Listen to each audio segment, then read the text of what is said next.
اس پہ خان صاحب کو بھروسہ ہے، اس بھروسے کا مان سب نے رکھنا ہے۔ اچھا سر، یہ بتائیں کہ سوشل میڈیا پہ اور جلسوں میں اداروں کے بارے میں بیانیہ دیا جاتا ہے، وہ کس ایجنڈے پہ بیانیہ دیا جاتا ہے؟ کوئی ایجنڈا نہیں ہے۔ دیکھیں، پاکستان کی تاریخ ہمارے سامنے ہے۔ اصغر خان کیس ہو یا اس سے پہلے کے واقعات ہوں، ہمیں بالکل معصوم نہیں بن جانا چاہیے، ہمیں اندھا نہیں بن جانا چاہیے، ہمیں گونگا نہیں ہو جانا چاہیے۔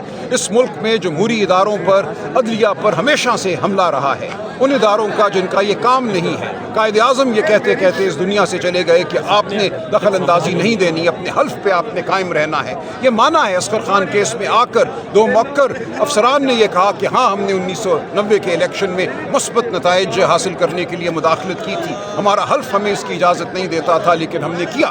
تو ہم جانتے ہیں کہ ہماری ایک تاریخ ہے، ہم نے اس تاریخ سے بھی چھٹکارا پانا ہے، اور اپنے حال کو بھی ہم نے آئین اور قانون اور آئین میں دیے گئے حلف کے مطابق مرتب کرنا ہے۔ سر، یہ 2018 کے الیکشن میں تھے، اس وقت ٹائم کے مطابق سب غلط ہوتے رہے۔ پاکستان کی تاریخ ایک تاریخ ہے، ہم نے اس تاریخ کو جواز نہیں بنانا مزید تاریخی کا۔ 2018 میں اگر کوئی غلطی ہوئی تو اس کو جواز نہیں بنایا جا سکتا 2024 کی لوٹ کا۔ 2024 میں جو ہوا پاکستان کی تاریخ میں نہیں ہوا۔ ایک جھوٹ اور فریب کا بازار گرم کیا گیا، جو منتخب لوگ تھے ان کو غیر منتخب قرار دیا گیا، فارم پھاڑے گئے، نئے فارم مرتب کیے گئے۔ اس وقت پاکستان کی عوام کو یہ کہا جا رہا ہے کہ تمہارے ووٹ کی کوئی حرمت نہیں ہے، تم جہاں بھی ووٹ دو گے فیصلہ وہی ہوگا جو ہم چاہیں گے۔ تو یہ پاکستان کی تباہی کی جانب ایک پیش قدمی ہے۔ اس سے پاکستان میں فلاح نہیں آئے گی، کبھی بھی نہیں آئی۔ جب بھی الیکشن میں مداخلت کی گئی ہے، پاکستان پیچھے گیا ہے۔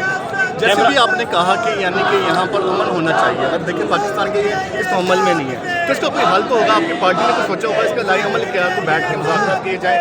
دیکھیے، ہر سطح پہ ہم مصروف عمل ہیں، ہم پارلیمنٹ میں بھی ہیں، ہم عوام کے سامنے بھی ہیں، ہم گفتگو بھی کرتے ہیں، ہم احتجاج کی صدا بھی بلند کرتے ہیں۔ تو یہ جو فیصلہ ساز ہیں ان کو ہوش کے ناخن لینا ہوں گے کہ عوام کو وہ ایک بند گلی میں نہ لے کر جائیں۔ عوام اپنے فیصلے خود کرے گی۔ میں اور ہمارے جو دیگر دوست ہیں پارٹی میں جو عہدیداران ہیں، ہم بہت پیچھے رہ جائیں گے، ہمارے اختیار میں نہیں رہے گا۔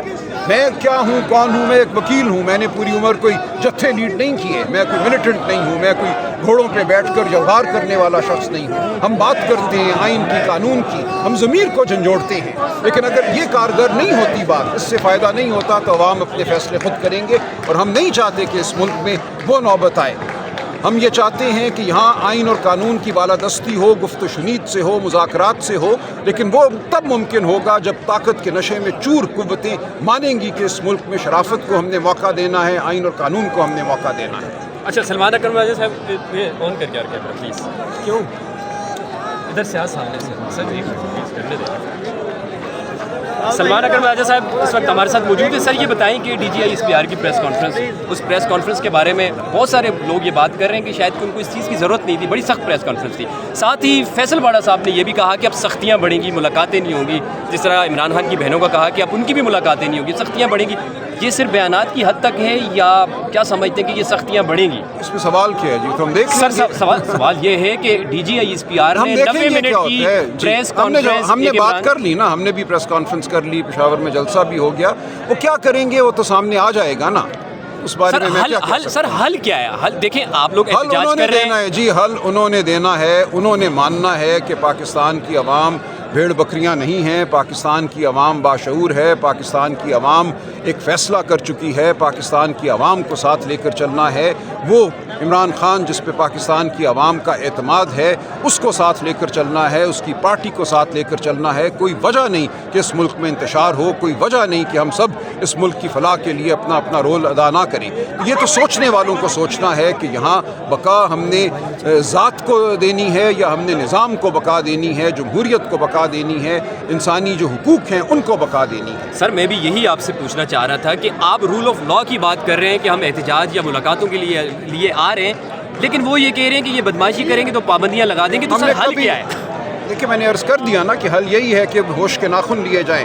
ہم نے کہاں بدماشی کی ہے؟ یہاں منظم طریقے سے بہنیں کھڑی ہیں، بھائی کھڑے ہیں، وکلاء کھڑے ہیں، پارلیمنٹیرین کھڑے ہیں، تو بدماشی کہاں ہے یہاں پہ؟ یہ آگے زنجیریں جو ہیں، یہ جو بیریئر ہے، یہ خلاف قانون ہے۔ حق ہے بہنوں کا، حق ہے وکلاء کا کہ وہ خان صاحب سے ملیں۔ آج کا دن مقرر ہے ہائی کورٹ کے فیصلے کے تحت، قانون کے تحت ملاقات کے لیے، تو کیوں یہ کھڑے ہیں یہاں میں روک کر؟ یہ اس کا جواز ہونا چاہیے. سوال آپ کو یہ کرنا چاہیے کہ یہ کیوں لگا ہے بیریئر یہاں پہ, اس کے پیچھے جتھے پولیس کے کیوں کھڑے ہیں. سر آپ شاید میرے سوال کو نہیں, آپ کا سوال ہے, آگے چلتے ہیں, آگے چلتے ہیں سر. ہاں. یہ جو جلسے جو شروع کیے ہیں کہ اب ہر اتوار کو جلسہ ہوگا, جیسے ابھی کوہاٹ میں ہوگا, اس کے بعد کے پی کے کی دیگر دیکھیں, آواز بلند کرنا ضروری ہے. ہم جمود اور سکوت کا شکار تو نہیں ہوں گے نا, تو یہ آواز ہم بلند کرتے رہیں گے. اب آپ کو اس پہ کوئی اعتراض ہے, آپ سمجھتے ہیں ہمیں گھوڑوں پہ اور ٹرکوں پہ بیٹھ جانا چاہیے, آواز بلند نہیں کرنی چاہیے, تو وہ آپ کا گمان ہو سکتا ہے. ہم آئینی قانونی طریقے سے گفتگو کرتے رہیں گے. Thank you.